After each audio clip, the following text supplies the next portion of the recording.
अब महाप्रभु के शिक्षा अष्टक से नाम महिमा का रसास्वादन करते हैं। चेतो दर्पण मार्जनम भवमहा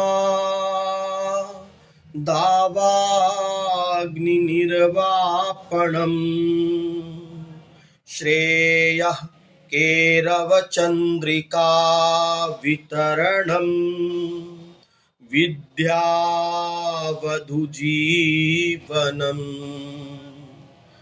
आनंदं बुद्धिवर्धनं प्रतिपदं पूर्णामृत आस्वादनं सर्वात्मसमर्पणं परं विजयते श्री कृष्ण संकीर्तनम।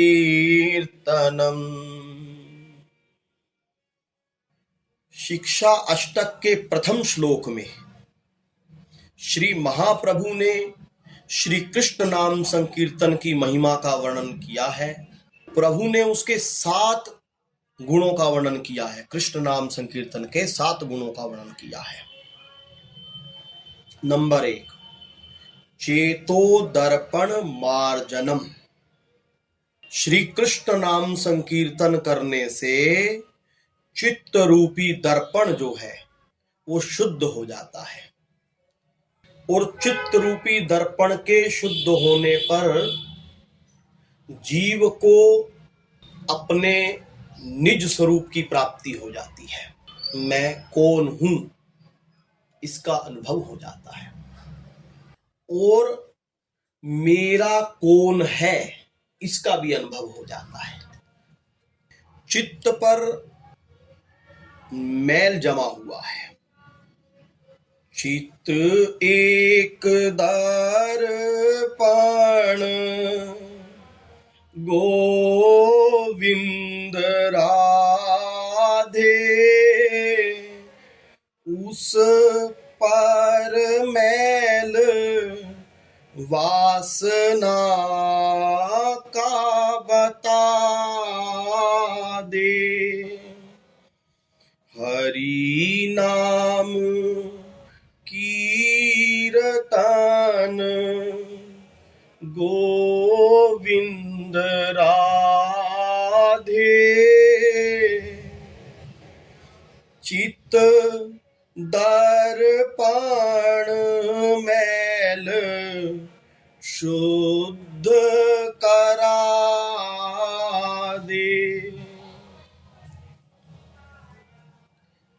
चित्त रूपी दर्पण पर वासना रूपी मैल जमा हुआ है।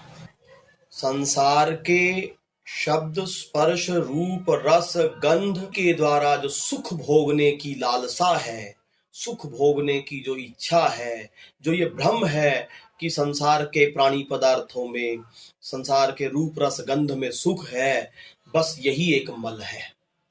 इसी के कारण संसार से राग हुआ, और वो सुख में बाधा पड़ने पर या वो सुख ना मिलने पर उसी से द्वेष हुआ।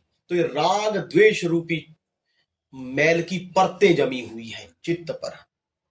तो हरि नाम संकीर्तन इन राग द्वेष रूपी जो मैल की परतें हैं इन्हें हटा देता है।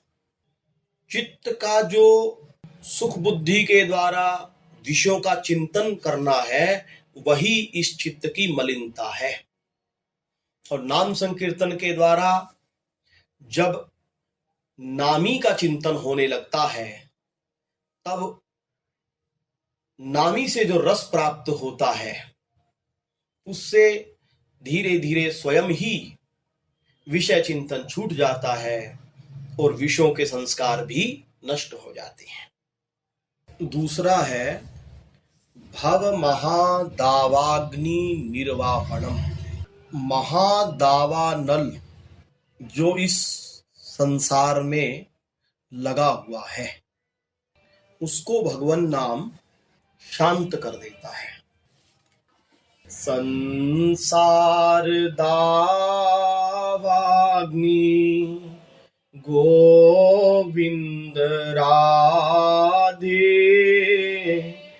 जीवों को नित्य त्रिताप जला दे।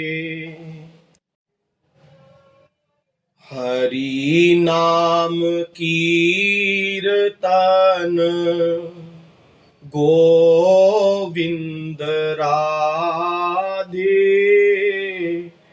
ऐसा त्रिताप ताप आप भुजा दे। संसार में त्रिताप रूपी अग्नि से समस्त जीव दग्ध हो रहे हैं, जल रहे हैं। तीन ताप कौन कौन से हैं? आध्यात्मिक, आदि भौतिक और आदि दैविक, ये तीन ताप कहलाते हैं। आध्यात्मिक दुख दो प्रकार का होता है।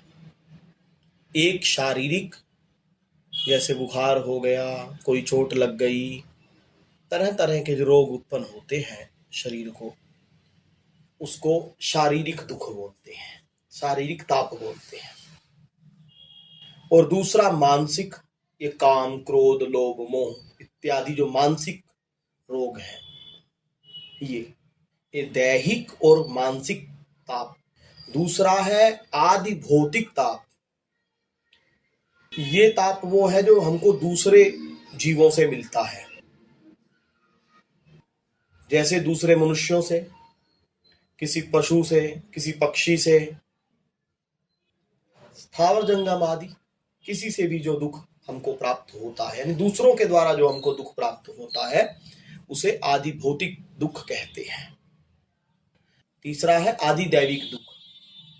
सर्दी से, गर्मी से, बरसात से, कभी बाढ़ आ गई, कभी बारिश बहुत ज्यादा हो गई, कभी बहुत कम हो गई, कभी गर्मी बहुत ज्यादा पड़ गई, कभी सर्दी बहुत ज्यादा पड़ गई, जो इनसे हमको दुख प्राप्त होते हैं उसे आदि दैविक दुख बोलते हैं।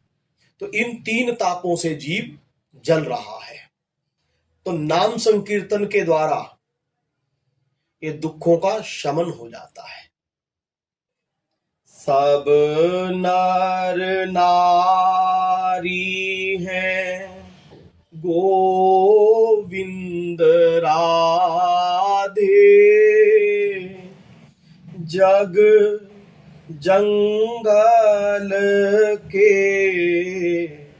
वृक्ष जो बता दे, स्वार्थ संघर्ष ते गोविंद राधे, सब के लगी आग उर में बता दे। हरि नाम कीर्तन गोविंद राधे, उस उर आग को भी आप बुझा दे। ये संसार एक जंगल है, इसमें जितने भी नर नारी हैं वो सब वृक्ष है। इनके हृदय में जो स्वार्थ रूपी संघर्ष होता है, उसके कारण सबके हृदय में आग लगी हुई, सबके हृदय जलते रहते हैं। सब एक दूसरे से सुख प्राप्त करना चाहते हैं, परंतु सुख किसी के पास है नहीं। जिन संसारिक वस्तुओं में सुख मानते हैं, उसकी प्राप्ति के लिए एक दूसरे को धोखा देते रहते हैं। हो समझत हो चतुर शिरोमणि, ऐ सब हैं एक सार। और हर मनुष्य समझता है कि मैं बड़ा समझदार हूं, मैं बड़ा चालाक हूं, मैं बड़ा बुद्धिमान हूं, मैं उसको बेवकूफ बना दूंगा। लेकिन ये नहीं समझता कि जैसे तुम अपने आप को बुद्धिमान समझ रहे हो और उसको बेवकूफ बना रहे हो, ऐसे ही वो भी तुमको बेवकूफ बना रहा है। इस प्रकार स्वार्थ रूपी संघर्ष के कारण सबके हृदय में राग द्वेष रूपी अग्नि जल रही है। तो हरिनाम संकीर्तन इस स्वार्थ रूपी अग्नि का भी शमन कर देता, क्योंकि जो उसको सुख चाहिए वो उसको नाम के द्वारा प्राप्त होने लगता है, और जिसके हृदय में सुख होता है वो दूसरों को सुख फिर बांटता है, जिसके हृदय में दुख होता है वो दूसरों को दुख बांटता है। तो हरिनाम संकीर्तन से ये स्वार्थ रूपी अग्नि का भी शमन हो जाता है। वन की अग्नि वन को जला देती है, उसे कोई बाहर से ला करके वन में नहीं लगाता। वन के वृक्षों में परस्पर घर्षण से अपने आप वह अग्नि उत्पन्न हुआ करती है। जीव की संसार ज्वाला भी इसी प्रकार है। बाहर की कोई वस्तु जीव के त्रिताप का या इस संसार ज्वाला का कारण नहीं है। अनंत दुर्वासनाओं के परस्पर संघर्ष से जीव के चित्त में इसकी उत्पत्ति हुई है।